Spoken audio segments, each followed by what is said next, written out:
Have you ever wondered what it would feel like to be trapped inside an urban legend where every shadow hides a secret and survival is the only rule? For some, it's a nightmare. For others, a thrill. But in truth, no one really knows until they face it themselves. Fatherless Jang child. Yuan-Ching, where's your dad? Don't tell me he ran off with some little vixen. Who would ever want a kid like Dad him? probably died somewhere out there, Don't play right? with me. Go home already. Those voices echoed endlessly, sharp and cruel, each word laced with scorn. They rang in young Zhang Yuan-Ching's ears, drilling deeper and deeper until they drowned everything else. He stood there, small and helpless, the constant target of merciless bullying. Just as the laughter and insults reached their peak, another boy suddenly rushed in, his fist striking one of the bully's shadows. His voice cut through the jeers like a blade. "Enough! Stop talking nonsense! You don't know anything! If I catch you bullying Zhang again, you'll regret it. Stop spreading rumors." The crowd went silent. Zhang Qing's eyes welled up with tears.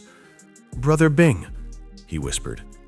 The boy, Lei Bing, reached out, grasped Zhang Qing's trembling hand, and pulled him away. "Let's go. And remember this, if anyone bullies you again, I'll stand behind you." A faint smile spread across Zhang Qing's tear-streaked face as he followed his protector. But after only a few steps, his hand suddenly slipped free. "Brother Bing?" Yi Bing's figure was fading, dissolving into the shadows. His voice lingered in the air, gentle yet firm. "If it's you, you can definitely do it." Then he was gone. Zhang Qing awoke with a start, his body jolting upright in bed, drenched in cold sweat. He sat there for a long moment, breathing heavily, panic still clawing at his chest. Slowly, he tried to calm himself, his thoughts drifting back. "In high school, I contracted a strange illness." His condition was unlike anything doctors had ever seen. His brain would uncontrollably recall fragments of memory, even those long buried and forgotten. It would constantly analyze every detail of external information, functioning with terrifying precision.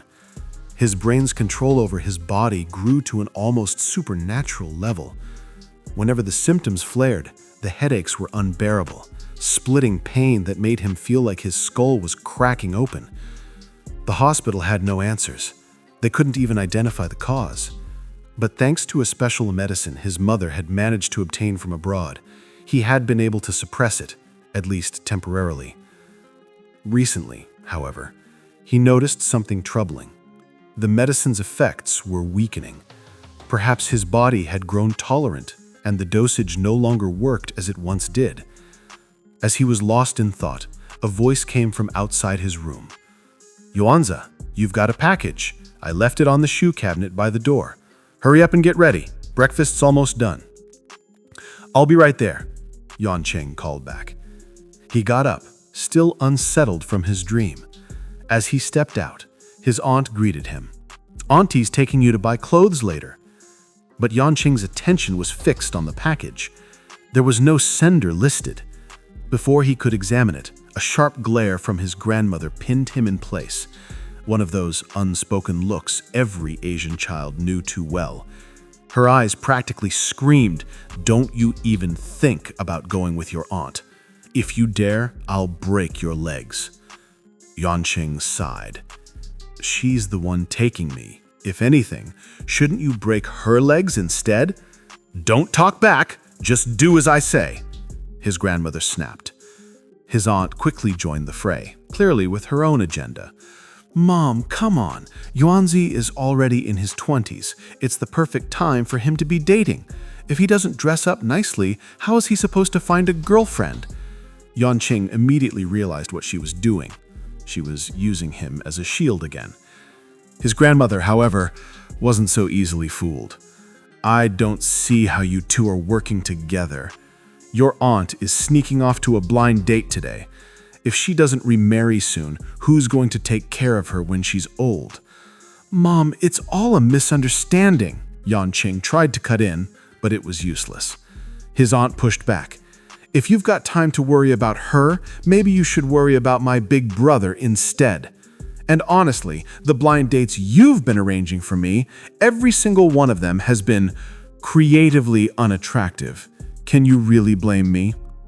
As the argument escalated, Yanqing quietly slipped away. His aunt called after him, I'm heading out too. I'll message you on WeChat later. Finally free from the family chaos, Yanqing turned to the package. Opening it, he found a sleek card with an elegant texture, the kind of VIP card belonging to an exclusive high-end wellness club. He slipped it into his pocket and dug deeper. There was a letter. It was from Lei Bing. The words were straightforward, almost unsettling. I've found something interesting. Once I thought it could change my life, but my abilities are limited. I can't handle it. I believe you can. We're brothers after all. Consider this a gift. Yanqing frowned. He hadn't spoken to Bing in ages, and now, out of nowhere, he sends something like this? A strange, high-class card and a cryptic letter? Brother Bing, what's gotten into you? Don't you tell me you've been corrupted by something shady? What do you take me for? Still uneasy, he picked up his phone and dialed Bing's number. The line connected. Before any words were exchanged, Yanqing said warmly, Brother Bing, you always had a good eye for people. But the voice that answered wasn't Bing's. Yuanza! This is Bing's father. Yanqing froze. His Uncle Lei sounded exhausted. Uncle Lei, I was looking for Brother Bing. He's missing, his uncle said heavily. I'm at his school right now. He's been gone since the day before yesterday. Yesterday, the school notified us, and your Aunt Ju and I rushed here immediately. Zhangqing's heart sank. Did you call the police? What did the Public Security Bureau say? His voice grew strained. It's complicated. Bing vanished under strange circumstances. He disappeared from his dorm room. The investigators checked the security cameras, and he never left the building. His roommates swore they were talking before bed, and then he was just gone. That's impossible, I muttered.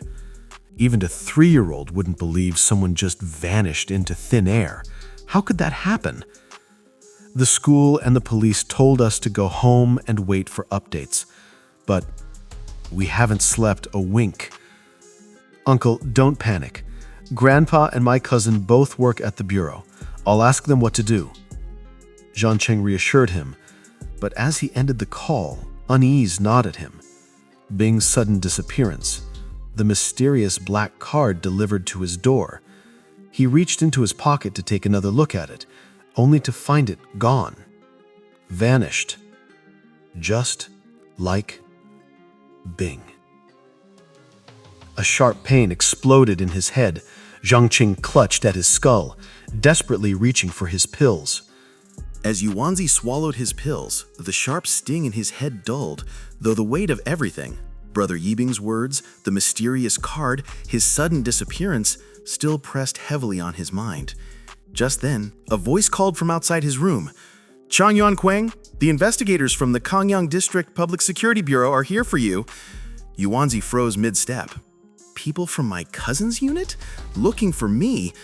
What a coincidence! From the living room, he could hear his grandmother's voice, flustered and defensive. My grandson would never commit a crime. What are you here to investigate? A firm voice replied, Ma'am, please don't be nervous. This is just a routine inquiry. Then louder, Chang Yuanquang, get out here now. Yuanzi took a breath, steadied himself, and answered, Coming. As he stepped into the living room, his grandmother quickly reassured him, I checked their IDs. They're not fraudsters. They just need to ask you some questions.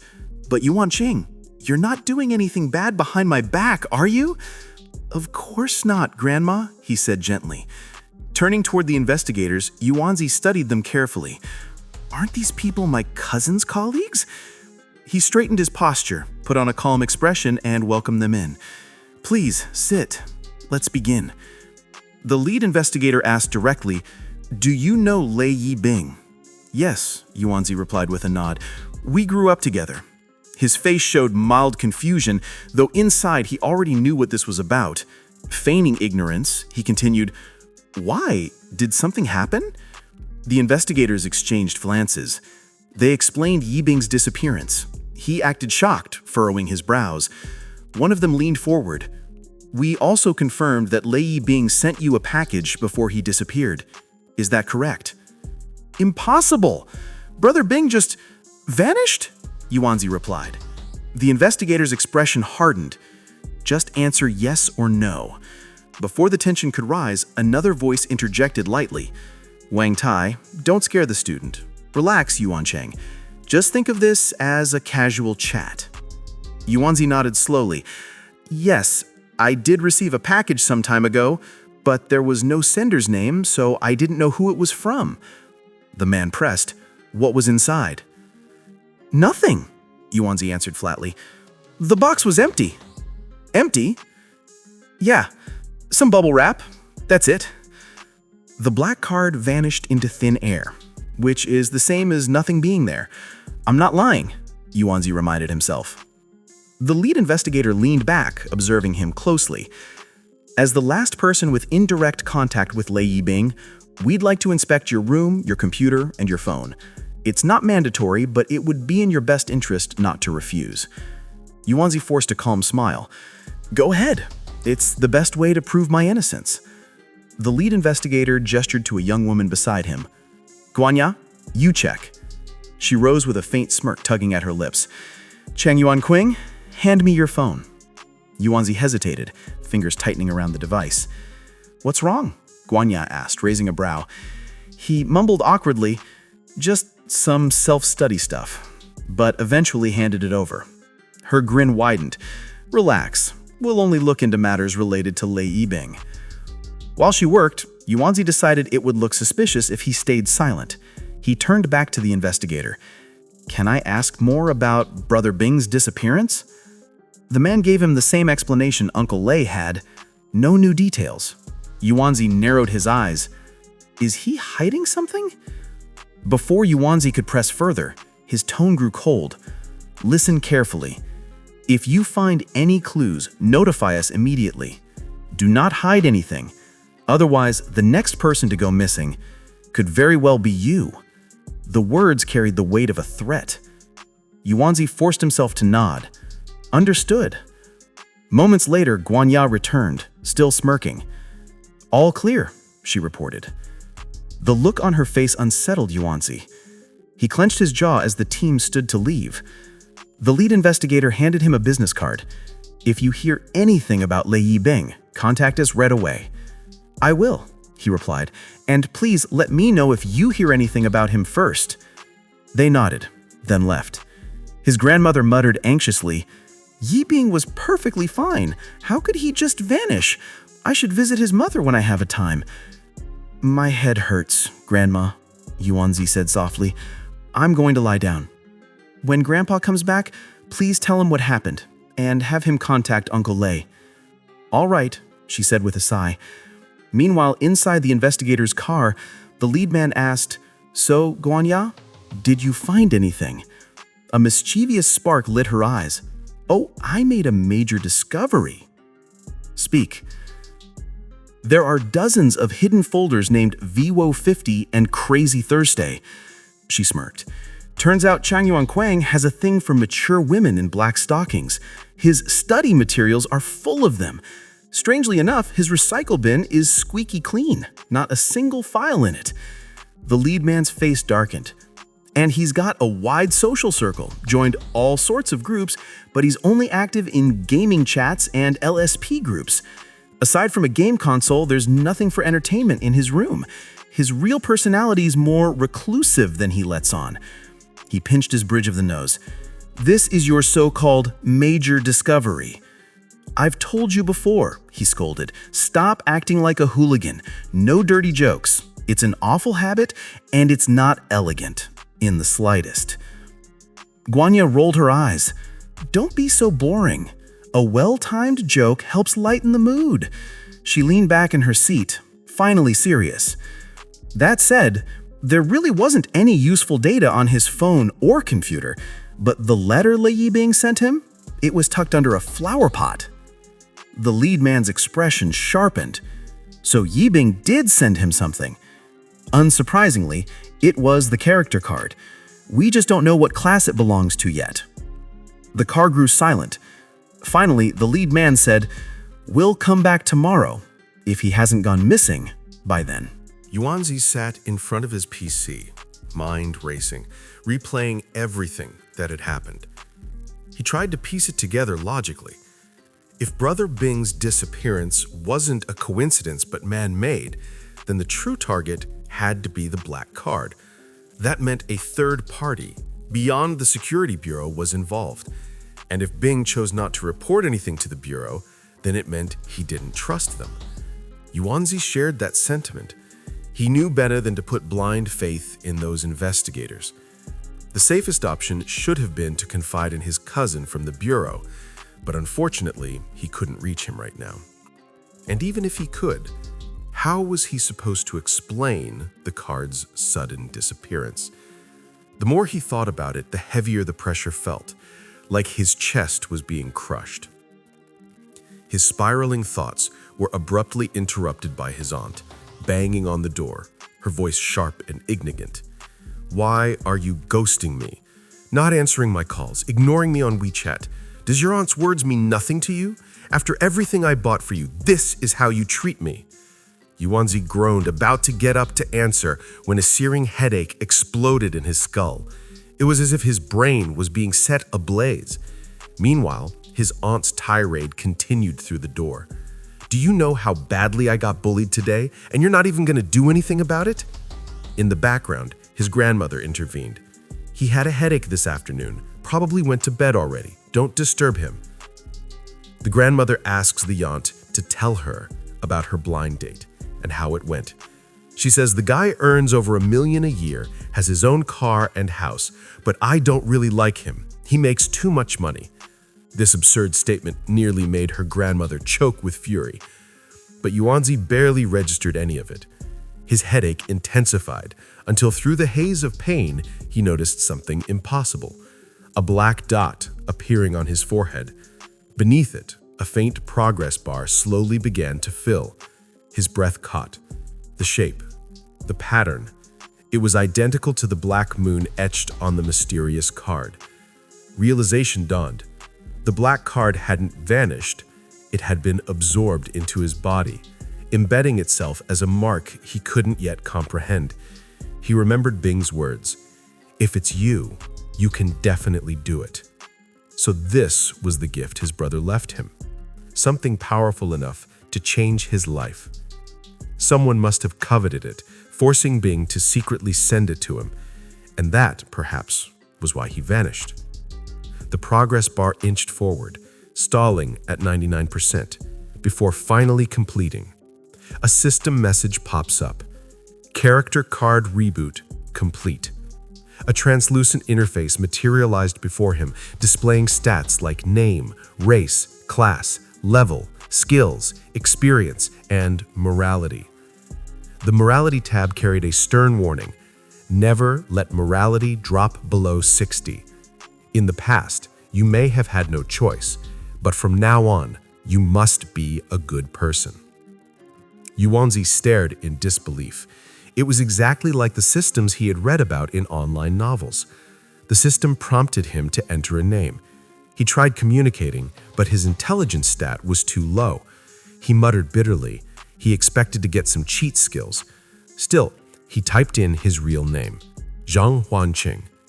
Do not use your real name. He hesitated, then entered an alias. This time, the registration succeeded. Registration successful. Another notification blinked into view. Spirit Realm will open in 10 seconds. A countdown began. 10, 9, 8.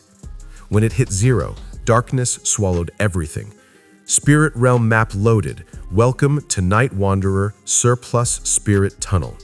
Realm ID 0079. Difficulty S rank. Type Solo. Death type. Main Quest 1. Survive for 3 hours. Main Quest 2. Explore Spirit Realm number 0079. Current exploration progress 0%. A final reminder flashed. Non-realm items cannot be brought inside. The darkness dispersed. Yuanzi opened his eyes and found himself standing in a strange, desolate place. Another line of text appeared before him. Realm Introduction. The Surplus Spirit Tunnel, one of the top 10 urban legends of Hai. A message pops up saying, "Have you heard of the Yuling Tunnel, one of Shanghai's 10 great urban legends?" At the end of the last century, during its construction, an entire work crew vanished after entering the tunnel on a gloomy, rainy night. They were never seen again. The Public Security Bureau's search party found only a single survivor. The others were nowhere to be found. That survivor, deeply affected by some unknown trauma, became delirious. When questioned by police, he would only repeat the same sentence over and over: "Do not enter that temple." Yuanzi found himself in a tunnel, wondering if this Yuling tunnel was really the one from the urban legend. He tried to comfort himself. After all, this was all so surreal and overwhelming. He convinced himself that it couldn't possibly be the same Yuling tunnel from the 10 great urban legends of Shanghai. He had passed through that tunnel only a few days ago when he visited his hometown to pay respects to his father. The real Yuling tunnel didn't look like this, and it certainly wasn't this old. His body trembled uncontrollably. Forcing himself to focus, he pressed his temple and tried to recall everything clearly. In the end, he reached a conclusion. This was without a doubt a supernatural phenomenon. Some mysterious power had dragged him into an urban legend and assigned him a task. He remembered the voice clearly.